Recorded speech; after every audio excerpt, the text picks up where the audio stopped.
Hello, আসসালামু আলাইকুম। কেমন আছেন সবাই? আজকে মহান বিজয় দিবস। সবাইকে মহান বিজয় দিবসের শুভেচ্ছা। এবং বাংলাদেশের স্বাধীনতা এবং বিজয় নিয়ে আমার কিছু চিন্তা শেয়ার করতে চাই আপনাদের সাথে। আমরা বর্তমান সময়ে বাংলাদেশের স্বাধীনতা বা বিজয়কে খুবই সংকীর্ণ অর্থে উপস্থাপন করতে চাই।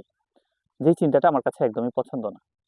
যদি বাংলাদেশের বিজয় এবং স্বাধীনতার সেই সুদূর ইতিহাস ঘাঁটতে যাই, তাহলে আমাদের অবশ্যই কিছু নাম স্মরণ করতে হবে।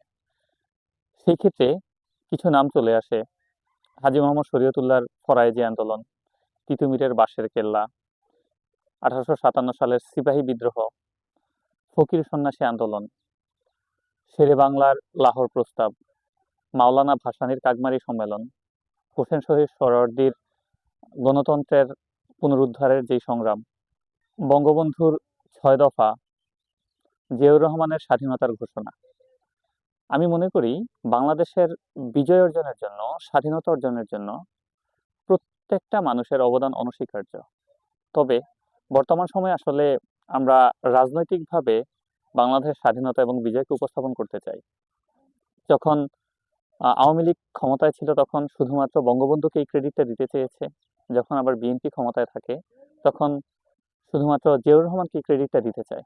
কিন্তু আমি মনে করি এই দেশটা সবার, এবং এই দেশের বিজয়ের জন্য, স্বাধীনতার জন্য যত বীরেরা যুগে যুগে প্রাণ দিয়েছে, প্রত্যেকেই আসলে এই ক্রেডিটটা দাবি করতে পারে। এখানে আরেকটা চিন্তা আছে যেটা আমি বলতে চাই। অনেকে এরকম মনে করে যে ৭১ সালের পূর্বে আমরা যখন পাকিস্তানের সাথে ছিলাম তখনই ভালো ছিলাম। অনেকে মনে করে ৭১-এর পর আমরা ভালো আছি। তবে আমার কাছে এখানে একটা চিন্তা আছে। আমার মনে হয় আমরা বরাবরই নির্যাতিত ছিলাম। যখন পাকিস্তানের সাথে ছিলাম তখনও আমরা নির্যাতনের শিকার হয়েছি, কারণ আমরা দুর্বল ছিলাম। ৭১-এ ভারত আমাদেরকে সাহায্য করেছে, কিন্তু তাদেরও একটা উদ্দেশ্য ছিল। তারাও চেয়েছে আমরা পাকিস্তান থেকে বিচ্ছিন্ন হই, আমরা যাতে দুর্বল হই, যাতে করে পরবর্তীতে তারা আমাদেরকে করদ রাজ্যে পরিণত করতে পারে। আলটিমেটলি তারা কিন্তু তাদের ওই উদ্দেশ্যটা বাস্তবায়িত করেছে। কিন্তু দিন শেষে বাংলাদেশের আসলে কি হয়েছে? বাংলাদেশের মানুষজন সবসময় শোষিত হয়েছে, বঞ্চিত হয়েছে। অনেকে এটা বলে যে ৭১-এর পূর্বে পাকিস্তানের সাথে আমরা ভালো ছিলাম।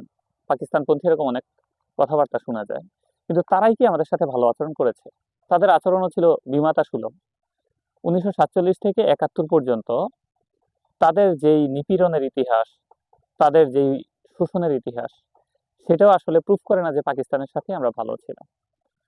কিন্তু ৭১-এর পরে ভারত আমাদের সাথে আস্তে আস্তে তাদের হাতে বাংলাদেশের স্বাধীনতা, সার্বভৌমত্ব কুক্ষিগত করে ফেলার যেই চিন্তা, এটাও প্রুফ করে ভারতও কখনো আমাদের বন্ধু ছিল না।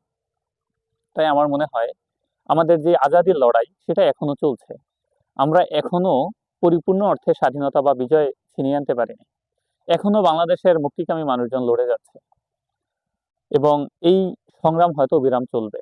কারণ দিন শেষে আমি বিশ্বাস করি বাংলাদেশের স্বাধীনতা এবং সার্বভৌমত্বে, যেটা কারো দাসত্ব করবে না, যেখানে আমাদের স্বাধীনতা থাকবে, আমাদের স্বাধিকার থাকবে, আমাদের পরিপূর্ণ অধিকার থাকবে। আমরা অর্থনৈতিক স্বাধীনতা পাবো, আমরা রাজনৈতিক স্বাধীনতা পাবো, আমরা সামাজিক স্বাধীনতা পাবো। যদিও আমি কোনো রাজনীতিবিদ না, কিন্তু আজকে রাজনীতি নিয়ে অনেক ধরনের কথা বললাম। আমি হয়তো রাজনীতি করি না, তবে রাজনীতি চর্চা করি।